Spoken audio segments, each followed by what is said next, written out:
मला असं वाटतं पोलिसांवर असा अविश्वास दाखवू नये. बिचाऱ्यांची गणपतीच्या उत्सवाची पण सुट्टी रद्द करून दिवस रात्र आपल्यासाठी सेवा करतायत. घरदार, आता आपल्या घरात गणेश उत्सव आहे, आपलं कुटुंब आहे, त्यांचं कुटुंब नाही आहे का? मग अशा पोलिसांवर आपण कुठल्याही पद्धतीचे अशा पद्धतीचे आरोप करू नये. उलट त्यांचं कौतुक करायला पाहिजे.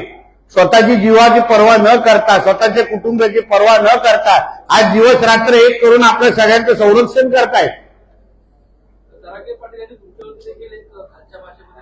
आता काल 2-3 दिवसापासून त्यांना गोल टोपी दाढीवाले भेटायला रेग्युलर जात आहेत म्हणून नितेश राणेवर टीका करणारच. अब्बा को खुश करना है ना, तो नितेश राणे को गाली देना पडेगा.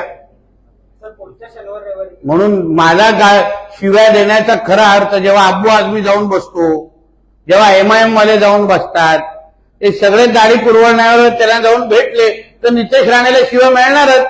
कारण की मी हिंदुत्वाचं काम करतो, मी जिहादच्या विरोधात लढतोय. अहो पॅलेस्टाईनचे समर्थक म्हणून त्या अब्बू आझमीकडे पाहिलं जातं. हे MIM लोकांचे बॅकग्राऊंड जरा तुम्ही लोक बघा.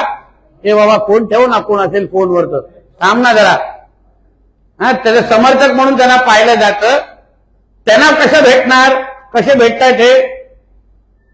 म्हणून जे हिंदुत्वाचं काम करणारे कार्यकर्ते म्हणून आम्हाला ओळखलं जातं ना, म्हणून त्या मुल्ला मौलवींना खुश करण्यासाठी बरोबर माझ्यावर टीका करणारच. त्याच्यात काय आश्चर्य आहे? आरक्षणाचा मुद्दा घेऊन जरांगांच्या मार्फत सरकारला कोंडीत पकडलं जाते का? असं काहीच नाहीये. कोंडीत आमची भूमिका सरळ स्पष्ट आहे आणि मुळात मुद्दा तुम्हाला सांगतो, हा फक्त मराठवाडा पुरताचा विषय आहे सरसकटचा. कोकणामध्ये आपल्या इकडे सगळं आपण कुणबी समाज असो, आपला मराठा समाज असो, सगळे गुणगोविंदाने आपण राहतो, आनंदात राहतो, आहे की नाही? मराठा समाज म्हणून ओळखला जातो, कुणबी समाज म्हणून आमचा कुणबी समाज ओळखला जातो. इथे आपल्याकडे तो विषयच नाही. विदर्भामध्ये पण तो विषय नाही. हा फक्त मराठवाडा पुरताचा विषय आहे. त्या बाबतीमध्ये आमची उपसमिती निर्णय घेते. आंदोलनामध्ये आणि झेंडे देखील मिरवले जातात. हो, कारण का आता सगळे तेच बोलतो ना. काल 2-3 दिवसापासून जे लोक त्यांच्याबरोबर स्टेजवर बसतायत ते सगळे हिंदू द्वेषी आहेत.